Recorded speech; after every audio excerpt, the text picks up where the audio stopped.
लो राम राम, राधे राधे, जय श्री कृष्ण। मैं आपसे कुछ बातें श्राद्ध के विषय में शेयर करना चाहूँगी कि श्राद्ध क्यों करना चाहिए।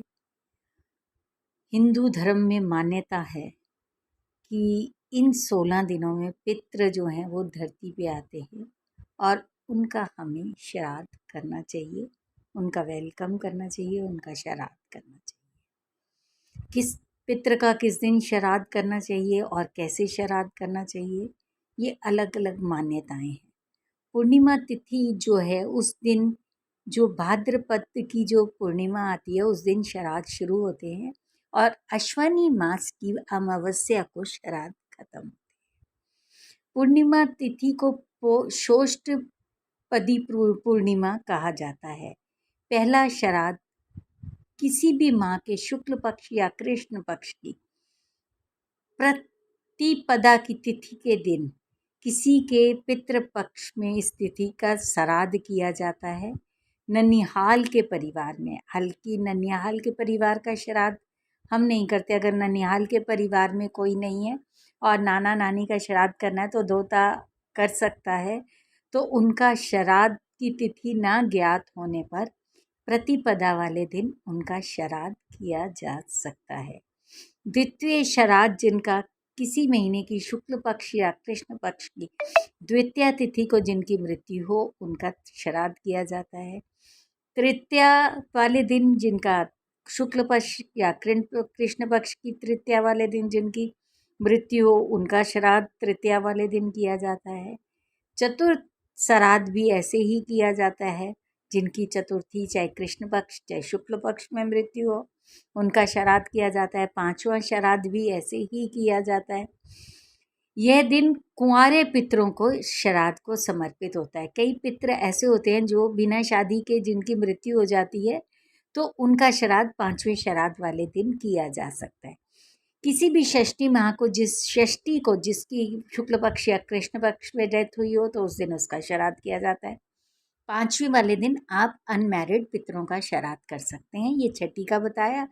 सातवां कृष्ण पक्ष जो सप्तमी के दिन जिनकी मृत्यु होती है उस दिन भी जो चाहे शुक्ल पक्ष में हो चाहे कृष्ण पक्ष में उनका श्राद्ध सप्तमी को किया जाता है। आठवां श्राद्ध ऐसे पितृ जिनकी पूर्णिमा तिथि पर मृत्यु हुई हो उनका श्राद्ध अष्टमी, द्वादशी या पितृमोक्ष अमावस्या वाले दिन किया जाता है। नवमी का श्राद्ध माता पिता की तिथि के अनुसार श्राद्ध न करने पर नवमी तिथि पर उनका श्राद्ध करना चाहिए। ऐसा माना जाता है कि माता का श्राद्ध सभी कष्टों से मुक्ति दिलाता है। माँ का श्राद्ध जरूर करना चाहिए और अगर ना पता हो तो माँ का श्राद्ध आप नवमी वाले दिन कर सकते हैं। दशमी के दिन जिसकी मृत्यु होती है श्राद्ध महादल्य की 10वीं तिथि के दिन उनका श्राद्ध किया जाता है। एकादशी में संन्यास लिए हुए व्यक्तियों का श्राद्ध किया जाता है। जिनकी मृत्यु हो जाती है, जिन्होंने संन्यास किया होता है, उस दिन उनका श्राद्ध किया जाता है। और एकादशी के दिन जो श्राद्ध किया जाता है वो फलाहारी श्राद्ध होता है।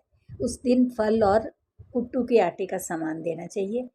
द्वादशी का संन्यास जिनके पिता ने संन्यास श्राद्ध जो द्वादशी का जिनके पिता ने संन्यास लिया हो उनको उनका श्राद्ध द्वादशी को करना चाहिए। और जो कृष्ण पक्ष की द्वादशी या शुक्ल पक्ष की द्वादशी को जिनकी भी मृत्यु हुई हो उनका द्वादशी को होना चाहिए। त्रयोदशी का श्राद्ध जो है कृष्ण पक्ष की त्रयोदशी की तिथि में बच्चों का श्राद्ध भी किया जाता है। जैसे जो बच्चे कच्ची उम्र में चले जाते हैं उनका श्राद्ध भी किया जाता है।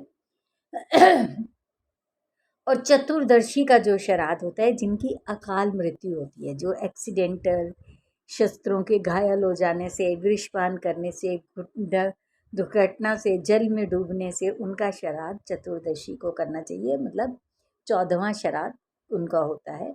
अमावस्या की तिथि वाले दिन सर्व पितृ अमावस्या होती है। सब पितरों का श्राद्ध आप उस दिन करनी चाहिए। हर व्यक्ति को अपने पूर्व की 3 पीढ़ियों का पिता, दादा, परदादा, नाना नानी का श्राद्ध करना चाहिए।